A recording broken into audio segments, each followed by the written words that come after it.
죽기까지 사랑한 그 사랑으로 당신을 사랑하리.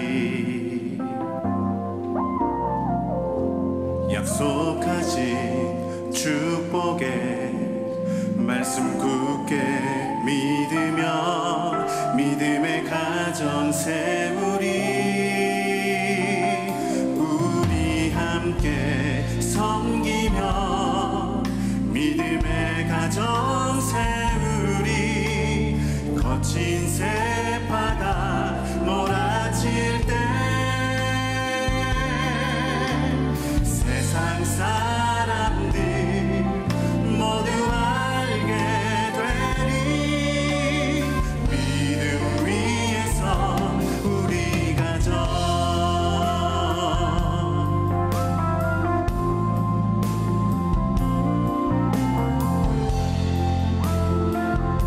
우리 함께 불러볼까요? 우리를 죽기까지, 우리를 죽기까지 사랑한 그 사랑으로 당신을 사랑하리. 약속하신 축복의 말씀 굳게 믿으며 믿음의 가정 세우리. 우리 함께 섬기며 믿음의 가정 세우리. 거친 세파가 몰아칠 때 세상 사람들 모두 알게 되리. 믿음 위에서 우리 가정. 다시 한번 처음으로요. 우리를 죽기까지, 우리를 죽기까지 사랑한 그 사랑으로 당신을 사랑하리. 약속하신 축복의 말씀 굳게 믿으며 믿음의 가정 세우리. 우리 함께 섬기며 믿음의 가정 세우리. 거친 세파가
주시옵소서.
모두가 주님의 귀한 가정 되길 바라며 우리 찬양하겠습니다. 우리를 죽기까지, 우리를 죽기까지 사랑한 그 사랑으로 당신을 사랑하리.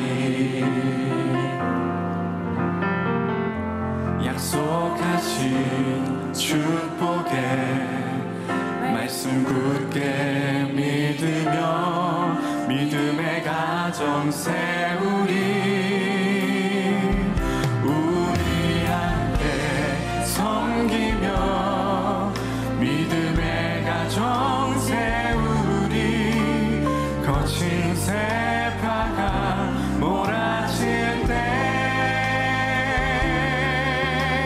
세상 사람들 모두 알게 되리. 믿음 위에서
오늘 우리에게 주시는 하나님의 말씀은 디모데후서 1장 2절에서 5절입니다. 디모데후서 1장 2절에서 5절입니다. 사랑하는 아들 디모데에게 편지하노니 하나님 아버지와 그리스도 예수 우리 주께로부터 은혜와 긍휼과 평강이 내게 있을지어다. 내가 밤낮 간구하는 가운데 쉬지 않고 너를 생각하여 정결한 양심으로 조상적부터 섬겨오는 하나님께 감사하고 내 눈물을 생각하여 너 보기를 원함은 내 기쁨이 가득하게 하려 함이니 이는 내 속에 거짓이 없는 믿음이 있음을 생각함이라. 이 믿음은 먼저 내 외조모 로이스와 내 어머니 유니게 속에 있더니 내 속에도 있는 줄을 확신하노라. 이는 살아계신 하나님의 말씀입니다. 아멘. 오늘 이제 여러분들과 함께 말씀을 나누는 하나님의 마음 알기 마지막 시간입니다. 3개월 동안 정말 쉼 없이 우리 사역에 대한 이야기들 나누었고 여러분들이 함께 잘 참여해 주셔서 너무 감사하고 이렇게 다이나믹한 공동체가 된 것이 여러분들과 저 모두에게 큰 축복이라는 생각이 듭니다. 이번 주간에 제가 이렇게 좀 잠이 안 오는 날이 있었어요. 돌아가신 저희 아버님이 종종 그런 얘기 하셨는데 잠이 올 때는 자라는 신호고 잠이 안 올 때는 기도하라는 신호다. 그러니까 심플합니다. 근데 제가 잠이 안 와서 정말 한숨도 못 자는 상황 가운데서 요즘 유튜브들이 많이 있으니까 말씀을 이렇게 찾아가면서 듣게 됐고 결국 잠이 온 건 제 설교를 들으면서 자게 되었어요. 그래서 그 잠이 오는 정말 좋은 설교를 여러분들에게 제가 하나 소개를 하려고 하는데 2018년 이후에 교회에 온 분들이라면 제가 우리가 꿈꾸는 교회로 2018년도에 설교했던 걸 그 기독교 방송국에서 5편을 편집해서 올려놨는데 제가 그 설교를 들으면서 다시 제 가슴이 뛰었어요. 그래 우리가 이런 교회에 대한 꿈을 가지고 있지. 저는 하나님을 믿는 사람으로서 제일 큰 축복이 우리의 가슴이 뛰는 일이라고 생각하거든요. 그래서 교회에 대한 이야기, 여러분들이 만나교회에서 왜 어떻게 신앙생활할까에 대한 이야기를 여러분들이 한번 들어봤으면 좋겠다. 그래서 저희 교회 유튜브 추천 영상에 제가 올려놨습니다. 우리가 꿈꾸는 교회 2시간 35분 짧아요. 그러니까 여러분들이 쭉 5편을 한번 들으면 좋겠다 생각이 들고 정말 제 가슴을 다시 뛰게 만든 설교이기 때문에 여러분들에게 소개합니다. 자, 오늘 말씀으로 들어갑니다. 가정에 대한 설교를 제가 지난주에 했고 지난주에 김요셉 목사님이 설교를 하셨습니다. 행복한 가정을 위한 하나님의 마음은 어떤 것일까? 제가 또 그런 생각이 들어요. 하나님의 마음을 알면 우리의 가슴이 뛴다. 여러분들의 가정을 향한 하나님의 마음을 알게 될 때 여러분들이 뛰는 가슴으로 여러분들의 가정을 위하여 기도할 수 있게 될 것 같아요. 오늘 본문 말씀에 디모데 3절에서 사도 바울은 디모데에게 이렇게 이야기를 하죠. 내가 밤낮 간구하는 가운데 쉬지 않고 너를 생각하여 청결한 양심으로 조상 쪽부터 섬겨오는 하나님께 감사하고. 전 사도 바울을 굉장히 좋아하는데 사도 바울의 마음이 느껴지기 때문이거든요. 사도 바울이 디모데를 바라보면서 야 디모데야, 내가 너를 보며 진짜 감사한 게 너에게는 조상적부터 내려오는 믿음의 씨가 있구나. 제가 우리 성도들을 바라보면서 우리 교회도 이제 역사가 생기니까 2대, 3대, 4대 신앙생활하는 분들이 있는데 야 너를 보니 내 아버지가 생각나고 내 어머니가 생각나. 이런 이야기를 할 수 있다면 정말 우리는 복된 가정이라는 생각이 듭니다. 지난주 김요셉 목사님이 설교하셨던 것 중에 여러분들에게는 어떤 게 남는지 모르겠어요. 저에게는 초등학교 4학년 때 울면서 집에 들어온 그 어린 아들에게 복음을 전해주었던 어머니, 그 어머니로 인하여 복음을 깨닫게 된 그 아들, 그 가정이 참 복되다라는 생각이 듭니다. 신앙은 유전되는 겁니다. 여러분들이 어떻게 신앙생활을 하느냐에 따라 그 신앙이 여러분들의 자녀들의, 여러분들의 가정에 유전되어 가는 거죠. 제가 2024년 3월 18일이니까 한 달도 안 됐네요. 신문을 보다가 결혼의향과 자녀 출산의향 조사에 대한 기사를 보게 되었어요. 대통령 직속 저출산 고령사회위원회에서 2,000명의 사람들을 가지고 설문조사를 했는데 그 중에 결혼을 한 사람과 결혼을 하지 않은 사람들을 분류를 해놓고 있는데 사실은 제 생각에 기자들이 너무 자극적으로 기사를 쓴다라는 생각이 들었어요. 자세히 보니까 이미 결혼한 사람 1000명은 제외하고 결혼하지 않은 1059명이 이렇게 대답을 했습니다. 57.7%가 나는 결혼할 생각이 있다. 그리고 결혼할 생각이 없다는 24.5%. 이렇게만 보면 반 정도가 결혼할 생각이 없다고 이야기하는 것 같지만 이미 반 정도는 결혼을 했고 그 중에 51.4%니까 75% 이상의 사람들이 결혼을 했거나 결혼을 할 의사를 가지고 있다는 거였어요.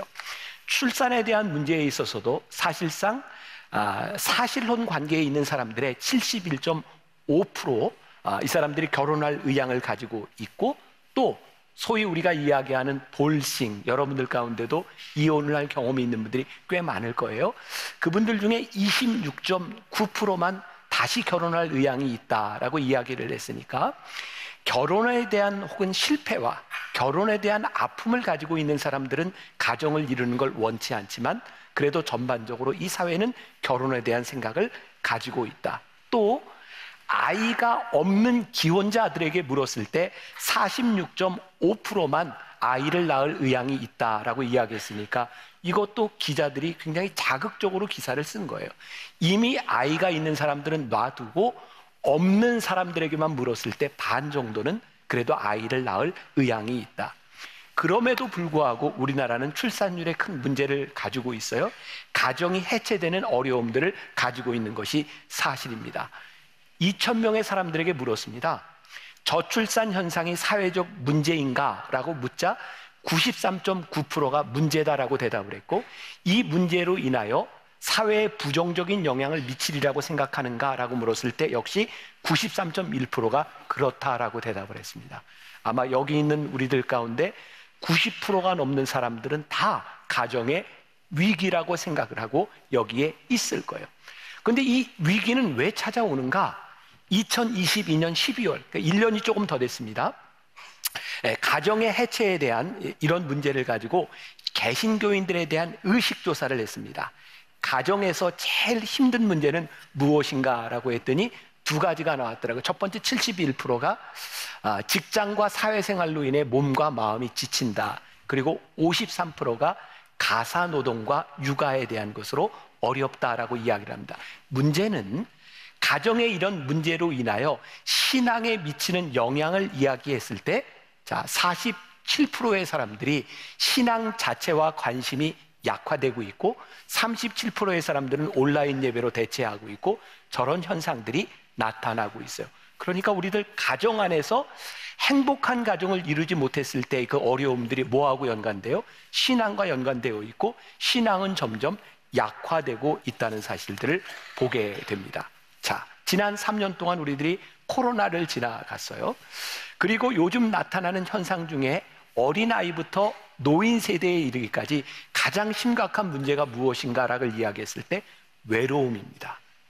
코로나 기간에 우리는 다른 사람의 도움 없이 마켓에 가지 않고 혼자 스마트폰을 가지고 모든 것을 해결하는 경험을 가졌어요. 그래서 혼자 뭐든지 합니다. 그런데 이 혼자 모든 것을 해결하다 보니까 어느 날 찾아온 것이 외로움에 대한 문제였어요. 제가 오늘 말씀을 준비하면서 하나님, 이 사회의 문제를 해결하고 우리의 가정의 문제를 해결할 수 있는 답이 저는 교회와 우리의 신앙에 있음을 믿습니다. 이거 아멘 나올 타이밍인데 믿습니다. 제가 그냥 가지는 생각이 아니에요. 하나님, 교회 안에서 우리의 신앙인들의 신앙이 회복되고 가정이 회복되었을 때에 이 회복으로 인하여 이 사회에 다시 소망을 줄 수 있음을 믿습니다. 요즘 저는 하나님께서 계속 그런 마음을 주세요. 소망과 희망에 대한 마음. 제가 지난주에 어떤 신문에 글을 내면서 그렇게 생각했어요. 다시 교회에 희망을 보고 소망을 본다. 저에게는 그런 믿음이 있어요. 하나님, 우리 세대 여기에 예배드리는 우리들로부터 이 믿음이 회복되게 하여 주시사 우리에게서 새로운 소망이 솟아나게 하여 주옵소서. 그래서 우리 만나교회가 계속해서 노력하는 것 중에 하나가 오늘 여러분들에게 소개해드렸던 바로 이 만나 신앙의 여정 지도예요. 여러분들, 이거는 여러분들이 보지 말고 그냥 지나치라고 만들었을까요? 가져가서 보라고 만들었을까요? 알기는 잘 알아요.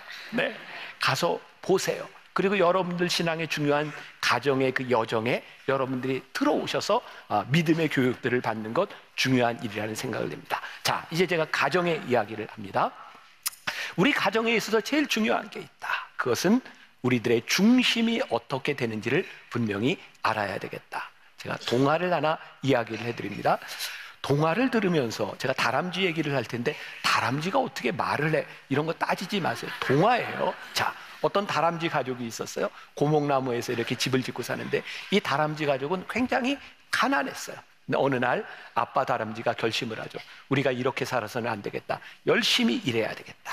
그래서 아빠 다람쥐가 아침부터 저녁까지 열심히 일해서 그 과일도 많이 모으고 그래서 부자가 됐어요. 좋은 나무로 이사도 했어요.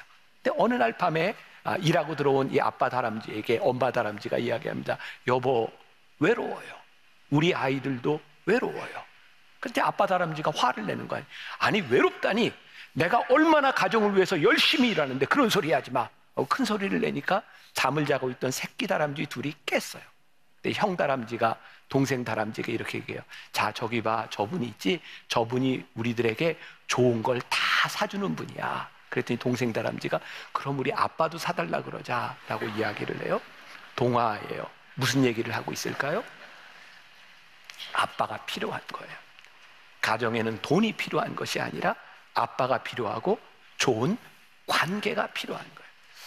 우리가 이것을 놓치고 살아간다면 우리들이 가정을 위하여 열심히 일하고 우리들이 희생한다고 하지만 하나님과의 관계가 깨어진 가정 속에서 우리는 무엇을 얻을 수 있는가? 오늘 우리 가정에 무엇이 중심이 되어야 되는가를 우리들이 분명히 보아야 될 필요가 있어요. 자, 오늘 본문 말씀 4절과 5절 다시 봅니다.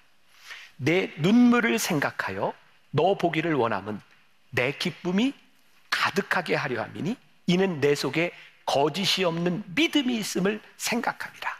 이 믿음은 먼저 내 외조모 로이스와 내 어머니 유니게 속에 있더니 내 속에도 있는 줄을 확신하노라. 조금 전에 이야기했던 거예요. 디모데를 바라보며 야, 너를 보니 너의 외할머니의 믿음이 내 속에 있고 너의 어머니의 믿음이 내 안에 있어. 그것이 나에게 얼마나 기쁜 일인지 모르겠어. 내가 믿음의 가문을 이어가고 너의 그 청결한 믿음이 있는 것이 너의 믿음이 계대되어 내려온 것을 보니 내가 참 기쁘다라고 말을 하고 있어요. 저는 이 가정에 대한 이야기를 할 때마다 저는 오뚜기가 생각이 나거든요. 여러분 옛날에 오뚜기 가지고 놀던 기억나세요? 오뚜기는 넘어뜨려도 일어나잖아요. 왜? 그 안에 중심이 있기 때문이에요. 우리들의 가정은 어떤 가정이든지 이 세상에 들어가며 언제든지 넘어질 수 있어요. 여러분들 가정에 여러분들이 겪는 여러분들의 아픔들은 누구도 이해할 수 없는 일들이에요. 때때로 우리는 하나님께 그런 기도하잖아요. 하나님, 왜 우리 가정에 이런 아픔을 주세요? 누가 우리의 아픔을 이해해 줄 수 있을까요? 그런데요, 우리의 믿음의 중심이 바로 서 있을 때 하나님이 우리를 일으켜 세워주시는 능력을 우리들이 경험하게 돼요. 자, 중심이라고 하는 것, 중심을 잡는다고 하는 것이 어떤 의미일까? 저는 그런 비유를 생각해 봤어요. 자, 여러분들 한번 주위를 한번 그냥 둘러보세요. 여러분들에게 뭐가 보이나? 그냥 좀 하라면 하세요. 이렇게 둘러보세요. 자, 뭐가 보이세요? 어떤 사람이 보일 수도 있고. 자, 그리고 여러분들은 지금 뭘 보고 계세요? 저를 보고 계시잖아요. 우리들 눈에는 지금 많은 것들이 보입니다. 그런데 결국 여러분들 눈에 지금 보이는 것은 여러분들이 보려고 결정한 것이 보입니다. 오늘 여러분들이 말씀을 들으려고 결심하는 순간 이 많은 것들 가운데서 저를 보며 여러분들이 말씀을 듣고 있어요.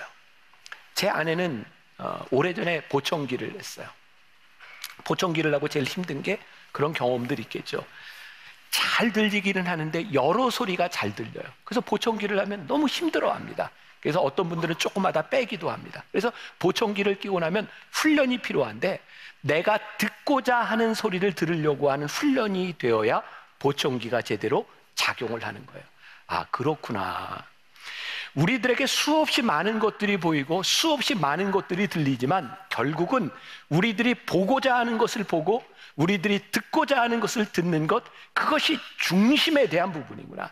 우리들 주변에 많이 보이고 많이 들리고 우리들이 많은 것을 선택할 수 있는 그 많음이 우리들에게 복이 아니라 그 많음들이 우리들에게 걸림돌이 될 수도 있구나. 우리의 가정의 중심, 이 가정을 향한 하나님의 뜻이 무엇이고 하나님의 중심과 하나님의 음성이 무엇인지를 들으려고 할 때 하나님께서 그것을 틀리게 하시는구나. 오늘 여러분들의 가정 안에 이 중심이 바로 되어 있는가? 제가 가정에 대한 설교를 할 때마다 그 이야기를 참 많이 했어요. 첫 번째, 하나님 중심적인 가정이 되게 하여 주옵소서. 두 번째, 가족을 생각하는 사람들이 되게 하여 주옵소서. 세 번째, 그 다음에 우리의 직업을 생각하는 사람이 되게 하여 주옵소서. 이 우선순위가 바뀌면 안 된다. 어제도 제가 토요 예배 설교를 하고 난 후에 가정사역부 팀들과 함께 밑에 식당에서 식사를 하게 되었고, 젊은 엄마들이 있는 테이블에서 같이 식사를 하게 되었어요. 뭐 전혀 계획된 것이 아니었으니까 어떤 엄마가 저에게 그런 얘기를 하는 거예요. 목사님, 이 며칠 동안 제가 기도하고 결정하라는 것이 있었습니다. 남편이 새로운 직장을 선택해야 되고 집을 이사해야 되고 하나님 응답을 주셔야 이사할 것 같습니다. 근데 그 말 가운데는 어떤 의미가 들어있냐면, 어떤 집을 선택하느냐에 따라 남편이 직장을 구하거나 직장에 다니는데 어려울 수도 있고, 또 어떤 집을 구하느냐에 따라 손해를 볼 수도 있는 일이었어요. 제가 그분에게 이렇게 얘기를 했어요. 저에게는 기준이 하나 있습니다. 하나님을 중심으로 우리들이 생각할 때 그것이 우리들에게 경제적인 이득을 가져다 주는 것은 아닙니다.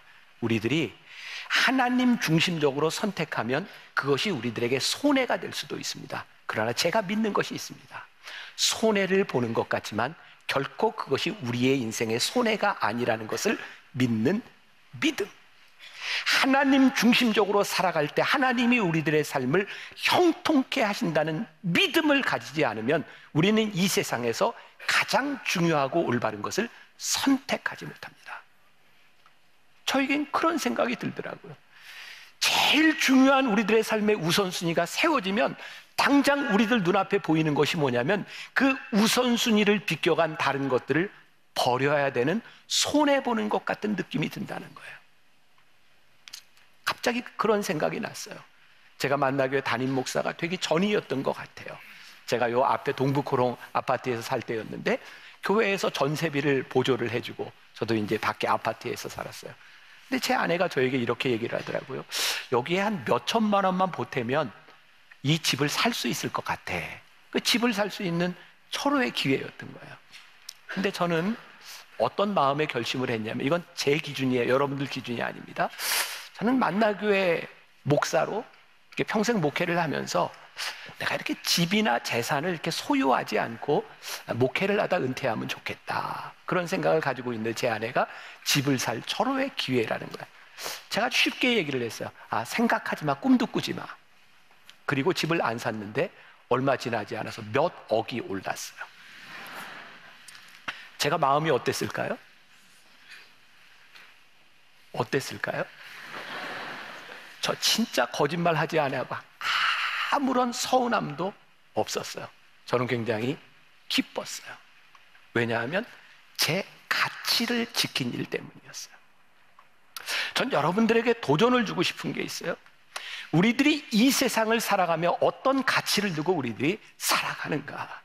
적어도 우리들이 하나님 중심적으로 살아간다고 하는 게 우리들에게 경제적인 이득을 가져다 준다거나 우리들이 이 세상에서 취할 수 있는 어떤 이득을 취하는 것이 아니라 하나님 중심으로 살아가는 가정이 절대로 잘못되지 않는다고 하는 우리들의 믿음이 우리들에게 있을 때 우리들이 그 믿음을 따라 살아갈 수 있지 않겠는가. 제가 설교 원고에 이렇게 썼어요. 하나님, 하늘을 향하여 우리의 눈을 들면 하늘 문이 열려지지 않겠습니까? 하나님을 중심으로 살아가면 우리들이 때로 넘어지지만 일어서지 않겠습니까? 하나님을 중심으로 살아가면 우리들이 이 세상에서 유혹에 그렇게 쉽게 흔들리지 않을 수 있지 않겠습니까? 우리 부모들이 종종 자녀들을 향하여, 아니 우리 가정에서 우리들이 이건 가정을 위한 일이야 라고 말을 하지만 정말 그것이 우선순위가 올바로 세워진 일인가를 우리들이 분명히 보아야 되지 않을까. 믿음의 중심이 바로 되는 것, 믿음의 가문을 세우기 위해, 사실 오늘 말씀과 지지난주에 전했던 말씀은 제가 10여 년 전에 가정에 대한 설교를 하면서 한편은 아버지의 역할, 그리고 오늘은 어머니의 역할에 대한 그런 설교였어요. 근데 요즘은 어머니의 역할이 어머니가 아니어도 하는 것 같아요. 그렇죠? 요즘은 남자들이 육아휴직을 내고 아이들을 돌보기도 하죠. 또 요즘은 할머니, 할아버지들이 아이를 돌봐주기도 합니다. 그래서 여기서 물리적인 어떤 어머니라기보다는 아이들에게 시간을 많이 함께 할 수 있는 그런 부모들, 그 자녀들을 어떻게 키우고 가정에서 어떤 믿음의 스탠스를 취할 것인가 중요하다는 생각이 들어요. 성경에 보니까 모세에게는 요게벳이라고 하는 믿음의 어머니가 있었어요. 사무엘에게는 한나라고 하는 믿음의 어머니가 있었어요. 오늘 디모데에게는 할머니 유니게와 어머니 로이스와 할머니 유니게가 있었어요. 감리교회 창시자인 요한 웨슬리를 이야기할 때마다 빠지지 않고 이야기하는 게 그의 어머니 수산나 웨슬리를 이야기해요. 유명한 성 어거스틴의 이야기를 할 때마다 눈물의 어머니 모니카를 이야기해요. 근데 굉장히 흥미로운 점이 있습니다. 모세가 그렇게 어머니의 믿음을 따라 위대한 사람이 되었는데요, 모세의 자식들이 그 믿음을 이어가지 못합니다. 사무엘이 그렇게 위대한 선지자였는데 사무엘의 아들들이 지도자가 되지 못합니다. 솔로몬 왕 때에서 다윗이라고 하는 그 위대한 왕에서 솔로몬이 이어졌지만 솔로몬 때에서 그 자녀들이 끊어져 버리고 맙니다. 왜 그럴까 생각해 보니까 믿음의 어머니를 통해서 위대한 믿음의 사람들이 만들어졌는데 그 다음 세대에는 믿음과 눈물의 어머니가 존재하지 않는 거예요. 출애굽기 2장 2절에 모세의 어머니 이야기가 나와요. 자, 한번 봅시다. 그 여자가 임신하여 아들을 낳으니 그가 잘생긴 것을 보고 석 달 동안 그를 숨겼으나. 자, 여기 보세요. 아들을 낳았는데 그 아들이 어떻게 생겼다고요? 잘생겼다. 이 표현은 전혀 객관적이지 않습니다. 그렇죠. 제가 교회에서 우리 부모들, 어린아이 안고 있는 이런 부모들을 보면 참 아이들을 예뻐해요. 예뻐요. 저도 예쁘다 그래요. 근데 이건 전혀 객관적이지 않습니다. 예쁜 거예요. 상처 안 받는 거죠. 저도 마찬가지예요. 자, 아이가 예쁜 건 당연한 거예요. 근데 왜 성경은 그 잘생긴 것을 보고 이렇게 표현을 했을까? 성경을 보면서 그런 의문을 한번 가져보세요. 자, 히브리서 11장 23절에는 이렇게 표현을 하고 있어요. 믿음으로 모세가 낳았을 때 그 부모가 아름다운 아이임을 보고 석 달 동안 숨겨 왕의 명령을 무서워하지 아니하였으며. 흥미로워요. 그 부모가 아름다운 아이임을 보고, 이 말은 외모에 대한 그런 객관적이지 않은 주관적인 평가에 대한 것이 아니에요. 요게벳이 모세가 태어났을 때 그 아이에 대한 가치, 하나님께서 이 아이를 사명자로 주신 것에 대한 가치를 알아보고 석 달 동안 숨겨주었다. 이것은 외모에 대한 것이 아니에요. 믿음의 눈으로 아들을 바라보며 이 아이가 하나님의 자녀입니다라고 고백하고 있는 거예요. 오늘 여러분들에게 도전하고 싶은 거예요. 여러분들의 자녀와 여러분들의 가정, 여러분들의 부모와 여러분들의 형제자매를 바라보며 그 아이가 객관적으로 어떤 특징들을 가지고 있느냐, 이것에 대한 문제가 아니라 하나님께서 나에게 주신, 하나님께서 택하신 사람이라고 하는 그런 믿음의 고백이 있는가. 제가 어제 또 젊은 엄마들한테 그런 이야기를 했어요. 아이들 공부하는 거 그렇게 너무 신경 쓰지 마라. 공부 잘하는 애들은 머리가 좋은 거예요.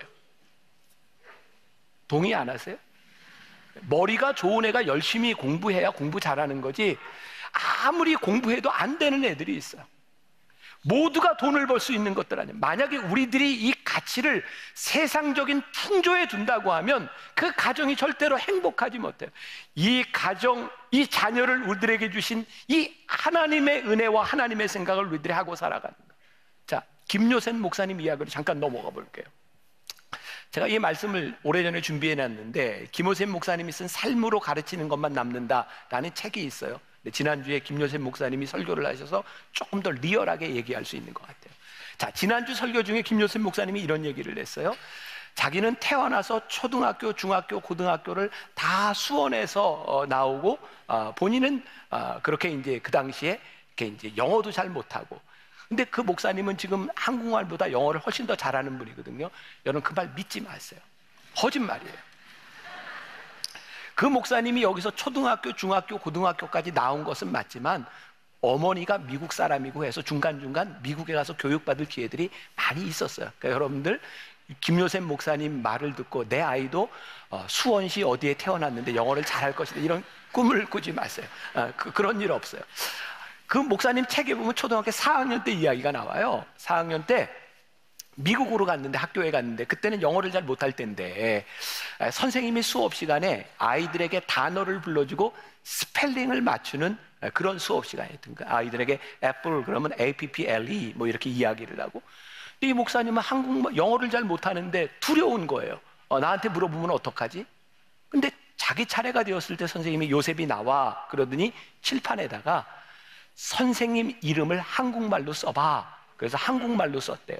그래서 선생님이 이렇게 얘기하는 거예요. 봐, 요셉이는 선교사 자녀인데 이렇게 한국말을 잘 써.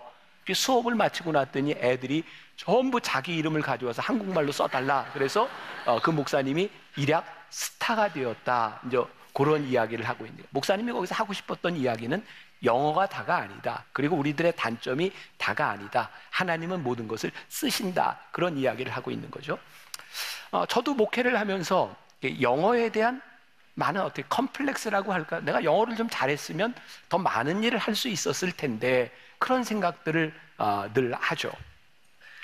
뭐 얼마 전에 유명한 미국의 기업 칙필레이라고 하는 유명한 기업 회장님을 이렇게 좀 만나게 해줄 테니까 같이 좀 만나라 애틀란타에서 뭐 그런 이제 이야기를 들어도 내가 만나면 이렇게 영어를 이렇게 자유롭게 하지 못하니까 그런 걸 좀 피하게 돼요. 유명한 빌리 그레함 목사님, 프랭클린 그레함 목사님, 또 그 다음 세대가 하고 있는 사마리안 펄스라고 하는 큰 단체장들 이렇게 연결을 해주고 만나도 저는 이렇게 영어에 대한 이렇게 위축감이 있어요. 내가 영어를 좀 잘했더라면. 근데 어느 날 하나님이 저에게 주셨던 깨달음이에요. 제가 이제 요즘은 제가 올해도 이제 미국에 가서 이제 강의나 설교를 할 기회가 있는데 제가 영어가 잘 안 되니까 이제 통역을 세워서 해요. 통역을 세워서 강의를 하면 너무 답답해요. 그래서 제가 한 번은 내가 그냥 할게. 그거 제가 영어로 했더니 듣는 사람이 답답해요. 그러니까 이거는 문제가 해결이 잘 안 돼. 내가 이것만 좀 잘할 수 있었더라면. 근데 요즘은 깨닫게 되는 게 제가 만나교회 목회를 하면서 제가 영어가 참 부족하지만 이제는 미국 사람들이 들으려고 노력을 해요. 그러니까 제가 말을 했는데 못 알아듣으면 뭐라고요? 다시 한번 얘기해 주세요.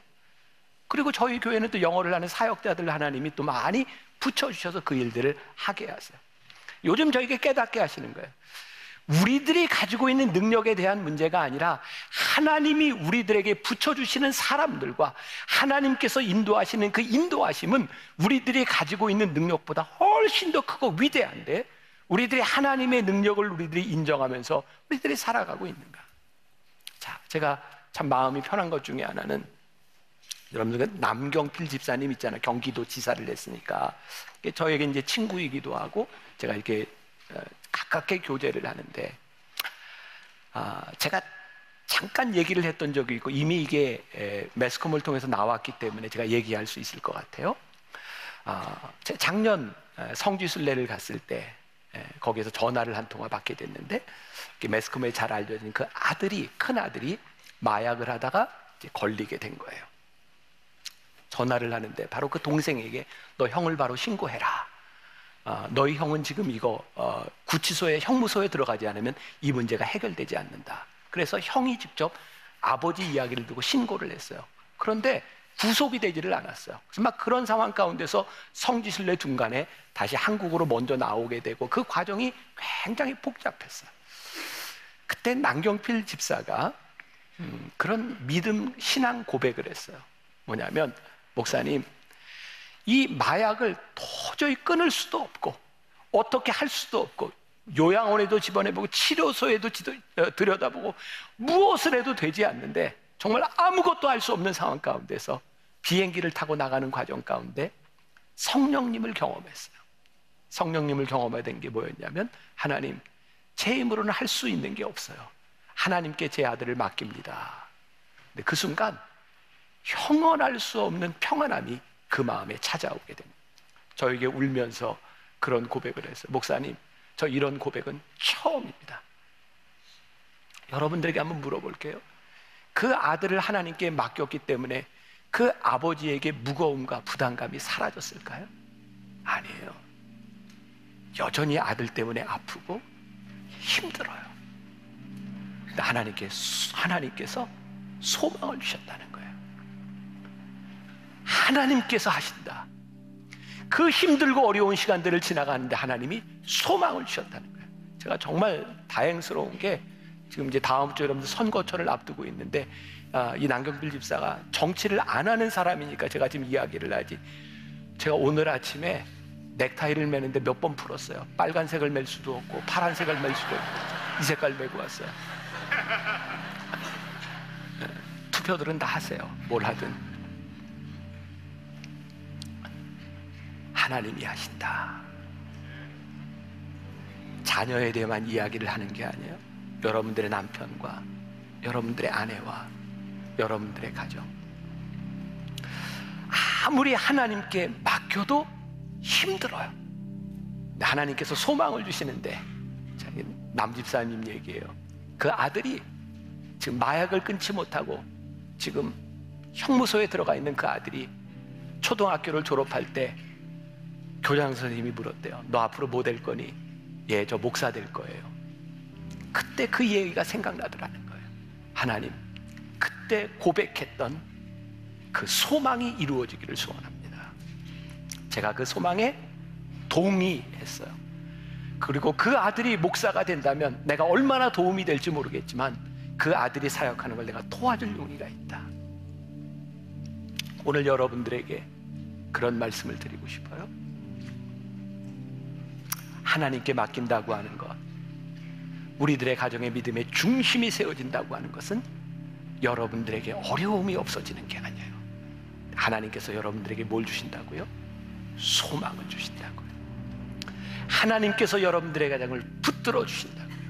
그리고 이 일로 인하여, 하나님이 붙들어 주심을 인하여 저는 이 교회가 이 땅의 소망이 될 수 있음을 믿으며 이 나라와 이 민족의 소망이 될 수 있음을 저는 믿습니다.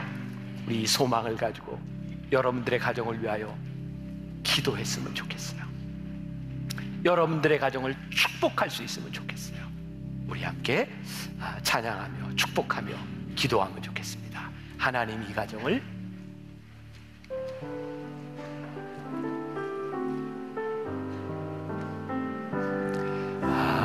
하나님, 우리 가정 축복하소서. 하늘의 신령한 복으로 하나님, 우리 가정 축복하소서. 땅에 기름진 복으로 가득히 채워주소서. 가득히 채워주소서.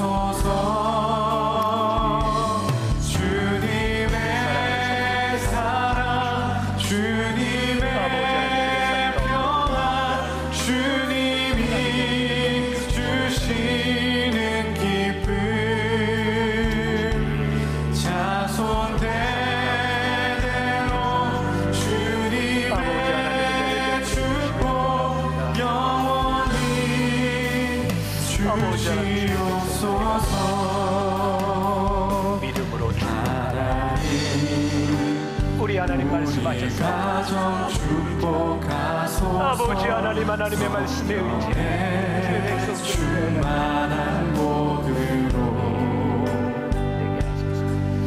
아버지 하나님, 우리 가정 축복하소서. 만사형통한 복으로